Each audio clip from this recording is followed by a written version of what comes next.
अस्सलामुअलैकुम भाईजान, आप मक्की ला लीए तो अज स्प्रे करते बने आखिरी किला मक्की का अज लाया तो अज उन्होंने स्प्रे करते पे। काफ़ी लेट हो गई है जी आपकी मक्की बारिशों की वजह तो हुण अल्लाह खैर कर सीधा गंदम तो गडीनी नहीं, मक्की तो मक्की करांगे इंशाअल्लाह। तो वेखो जी मक्की नूं स्प्रे करते पे प्लांटरां दे उत्ते बई घाह ना फुटे। तो ये सुक्की जमीन दे विच आपां चोपा लवाया जी। चोपा लवाने तो बाद बई पानी लाया तो जमीन सही बनी भी नहीं, क्योंकि मुंजी वाली जमीन सी ते ज़मीन सही बनी नहीं गई मुंजी की वजह तो। हुण आपे विच मुंजी वाला है पराली जी, आपे गल गुल जाएगी विच। कोई बी विच नंगा भी पिया है, क्योंकि पानी लगा होवे ना तो फिर ज़्यादा बेहतर हुंदा है। ये सुक्की जमीन दे विच लाई है, चलो कोई नहीं, अल्लाह बरकत पाउसी। तो स्प्रे करते पे एग फार्मा कंपनी की स्प्रे की है।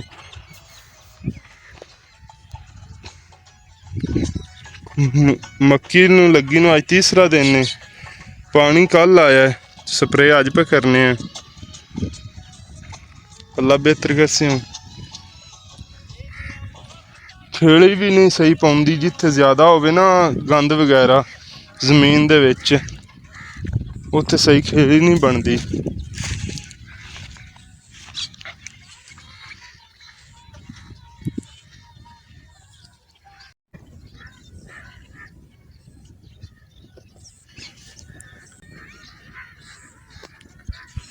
स्प्रे वाली दो नालियां लै जाती है टैंकी, तो टैंकी बेहतरीन बनी हुई है। प्लांटरां दे उत्ते भी रेज काफ़ी चढ़ गया, क्यों प्लांटर बहुत ना नीवें ही निकले ने, डूगे नहीं निकले। तो अगर डूगे कढ़दे आए तो फिर गंद काफ़ी आया, फिर पोले पोले रख के कढ़ दिते। तो बाकी ये है बई सुक्की विच अगे भी एक दफ़ा लवाई सी, अल्लाह कीता बेहतरीन एवरेज आई है, बेहतरीन हो गई सी। उम्मीद है हुण भी बेहतरीन हो जासी। तो दूसरी जिहड़ी है मकई सवार वाले दिन जिहड़ी लाई सी, वो मकई है फुटदी पई है, बाहर निकलती पई है। उन्होंने अल्लाह खैर रखे, उत्तों हुण पानी लाउणा, अज पानी उन्होंने ला रहे हैं दूसरा। तो दूसरे पानी तो बाद उन्होंने आपां फिर स्प्रे करांगे। वो है वेखो जी, थोड़ी थोड़ी अजे निकलती पई है जमीन विचों, महसूस नहीं हो रही। वो भी दिखाने वेखो ना, वेखो कोई अजे निकलती पई है।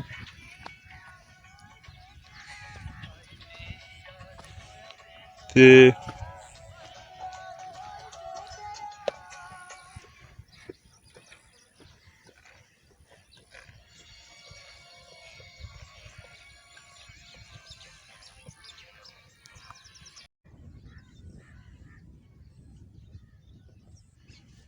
फुटदी पई है, बाहर निकलती पई है। उन्होंने अल्लाह खैर रखे, उत्तों हुण पानी लाउणा, अज पानी उन्होंने ला रहे हैं दूसरा। तो दूसरे पानी तो बाद उन्होंने आपां फिर स्प्रे करांगे। वो है वेखो जी, थोड़ी थोड़ी अजे निकलती पई है जमीन विचों, महसूस नहीं हो रही। वो भी दिखाने वेखो ना।